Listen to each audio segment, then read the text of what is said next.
comecei a estudar agricultura sintrópica e agrofloresta, eu sempre me deparei com um problema. Enquanto sempre para mim fez muito sentido começar uma área nova, do zero, eu sempre tive muita dificuldade em adaptar o pomar que já estava pronto.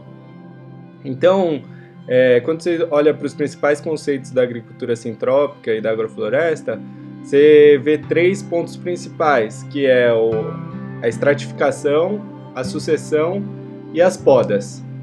A estratificação diz respeito à altura que as plantas ficam no sistema. Então a gente vê o eucalipto, que é um extrato emergente, por exemplo, ele sempre tem que estar lá em cima de todo mundo para ele estar bem. Enquanto que um limão cravo, por exemplo, que é um extrato médio-baixo, ele pode pegar uma sombra. O extrato diz respeito ao quanto de sombra a planta aceita. Então isso funciona tanto para uma árvore quanto para uma hortaliça, por exemplo. O milho, por exemplo, é uma planta de extrato emergente que nunca vai ficar do tamanho do eucalipto. Então não é exatamente o tamanho, tem a ver com o quanto de sol ele precisa. A outra questão é a sucessão, que diz respeito a quem vai primeiro, quem entra primeiro, quem vem depois. Então você já planta a alface, o milho junto com o limão, com o eucalipto, para assim que o ciclo da alface e do milho acabar, ele já está pronto para a próxima sucessão.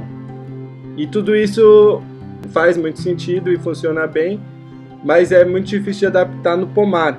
Porque o que acontece? Esse nosso pomar já tem mais de 30 anos. O meu avô começou a plantar esse pomar junto com o meu pai e as árvores já estão lá, já tem muita árvore, só que o pomar funciona numa lógica normal de pomar. Então as plantas são espaçadas a cada 5, 6 metros de raio e tem cada um sua espécie lá para produzir as frutas. A sucessão é muito difícil de adaptar dentro do pomar. Eu não consigo ver muito bem como adaptar isso dentro do pomar.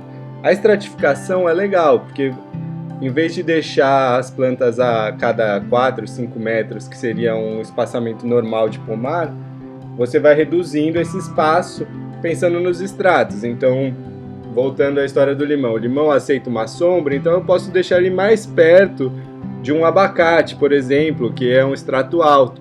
Então dá para ir adensando o pomar pensando na estratificação.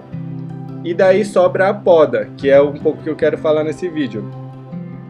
Porque a poda, além de deixar a matéria orgânica no solo e ajudar a estruturar o solo, tem toda uma questão hormonal, que diz respeito aos hormônios de crescimento que as plantas geram quando elas são podadas. Esse hormônio é conhecido como hormônio giberélico e ele estimula o crescimento das plantas que estão em volta. Tem vários estudos em andamento demonstrando o quanto esse hormônio produzido pelas plantas que estão ao redor estimulam o crescimento. Então essa é uma peça-chave que eu quero adaptar no pomar. Aumentar a quantidade de poda para conseguir estimular o crescimento dessas árvores, que vão ser espécies adubadeiras e podadeiras.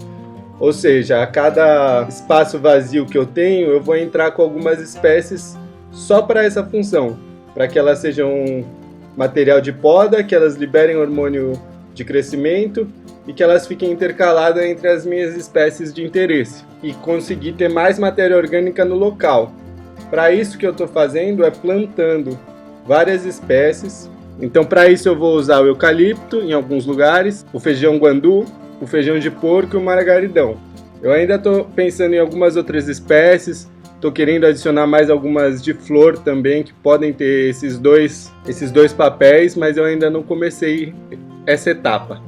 Se você tiver alguma ideia de alguma espécie que possa funcionar para mim nesse sistema, deixa nos comentários, vai ser muito legal ter umas ideias novas por aí.